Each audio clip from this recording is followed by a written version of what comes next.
Welcome to the end of the year, or the new year. No matter the perspective, it marks epic change. And honestly, no matter when you hear this message, this should remain true. This, the here, the right now, marks time of epic change.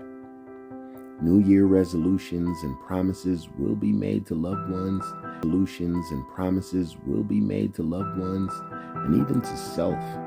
And in the past, it's common to see a trend of these promises not being kept. For one reason or another, this leads to depression around these times of year, when it's natural to feel like it's that time of year to lie to myself and others about pretty much everything.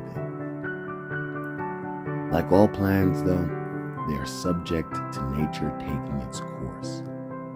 And nature is not gentle with our feelings, and it doesn't let us down softly.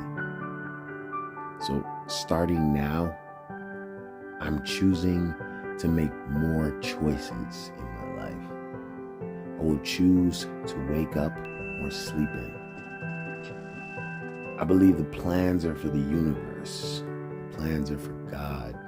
The plans are for someone that can see the moves much further out than I can.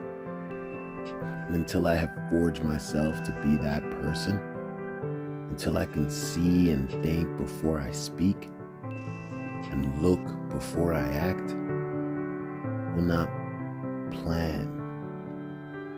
I will make the solemn choice. Blessed we came, blessed we shall remain. This is it, huh?